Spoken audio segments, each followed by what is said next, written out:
This is the audio-only version of the podcast. To watch the video and get more details and show notes, go to paancestors.com. What are the 3 must-have records you should have as a family historian? I'm going to cover it in this episode.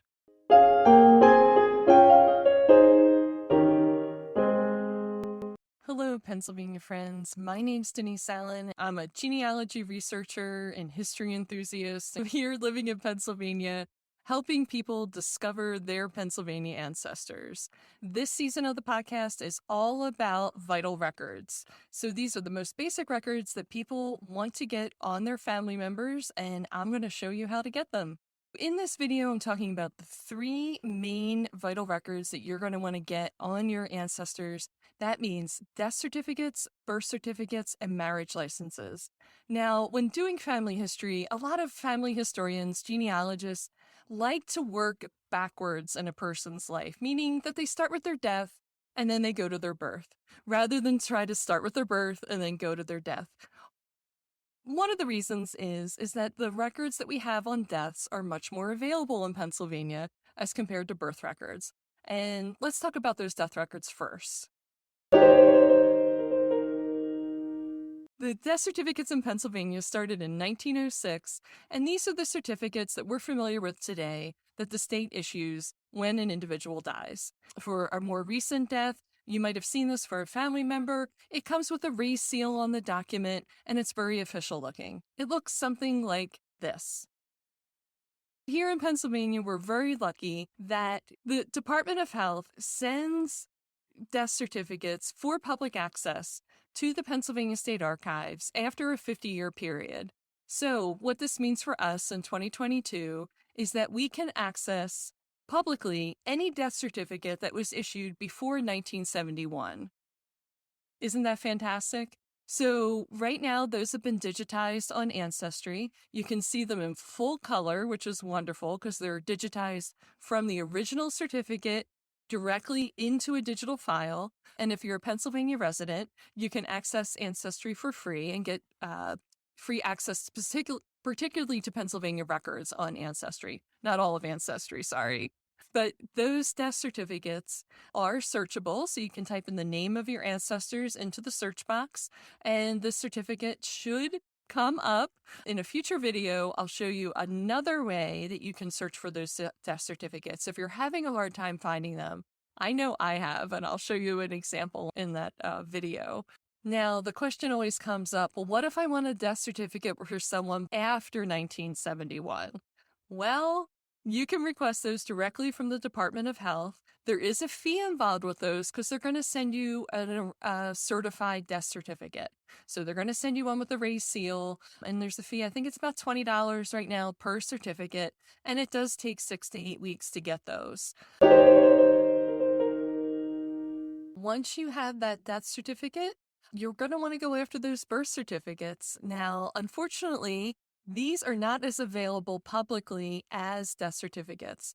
The main reason is to protect the privacy of living individuals, and also so a birth certificate can't be used fraudulently to obtain fake identity. You might remember the story of the 9/11 hijackers and how they used birth certificates of deceased children and teenagers in order to fake identities and stay in the United States and then do the attacks on the World Trade Center and the Pentagon. That was documented by the FBI, and I'll include a link in the show notes for that story in case you missed it at the time. But back to birth certificates in Pennsylvania. These begin in 1906, just like death certificates, but we only have access to those that were issued 105 years ago or later. So in 2022, that means the year 1916. So if you're looking for a birth certificate for an individual born 1916 or earlier, so that's just a 10-year period, unfortunately, of the state issued birth certificates.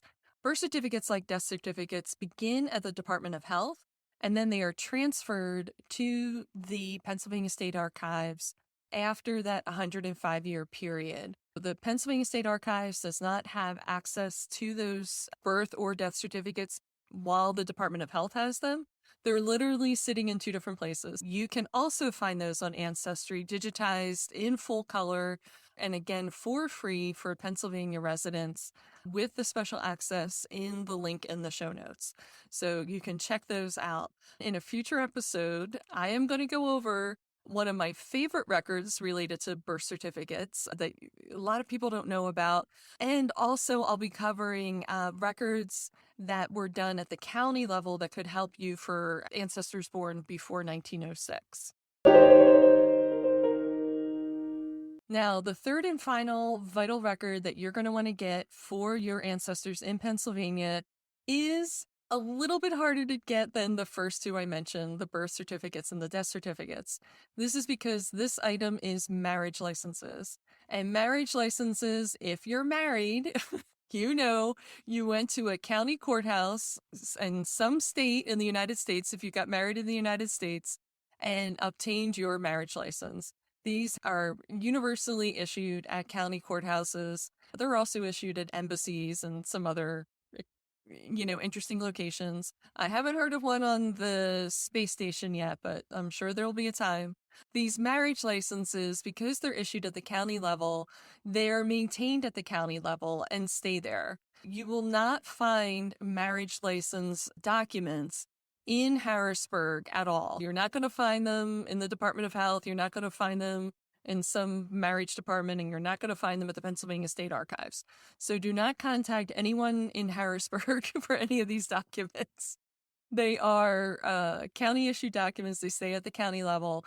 Some have been digitized, but not all, and not all the years you want. It almost becomes a universal rule in family history that the year that you are looking for, that you most want, is the one that has not been digitized. But the great part about marriage licenses, though, is they begin in 1885.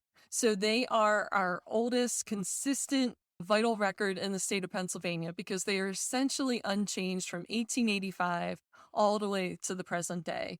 The questions have changed a little bit over the years, but they follow basically the same format. You have the name of each of the individuals. It used to be the bride and the groom. Now I think it's partner one and partner two.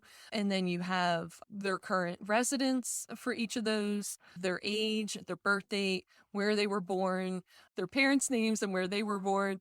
You also get the occupations of those individuals.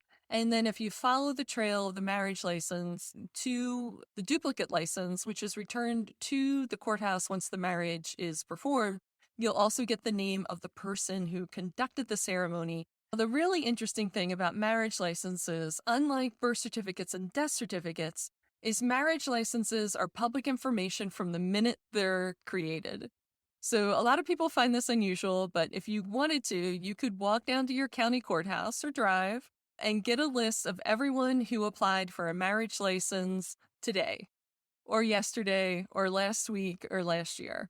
So that information is not a secret at all. It's not kept private. And if you remember from the days when you used to read a newspaper, you would find the list of people that applied for marriage licenses often as a small section of the newspaper. Marriage licenses are issued in county courthouses. It's usually the courthouse of the county which the couple resides, assuming that both individuals live in the same county. You also might run into a situation where the bride lives in Montgomery County, the groom lives in Berks County, but they decide to get married in Chester County, right? So these are three separate counties in Pennsylvania. So where would the marriage license be? Well, you'd have to look in all three. So typically, the couple will get a marriage license issued in the county where the marriage is taking place, because for the officiant of the marriage, this is who is going to be returning the document, and it's most convenient for them if it's issued in the county where the marriage takes place, if this makes sense. In the example of the groom in Berks County, the bride in Montgomery County, and the ceremony in Chester, you would look in the Chester County courthouse records for that document. In a lot of counties, the courthouse will keep the most recent set of marriage licenses, maybe 20 or 30 years worth, and the rest they'll archive off-site, but they'll be able to access those for you. The most important thing to do when you're searching for a marriage license is to know about the years that you're looking for the marriage. So this is typically the years between when the couple turned 18 until the birth of their first child. Somewhere in there is typically, and not always, I says this typically, when a couple got married.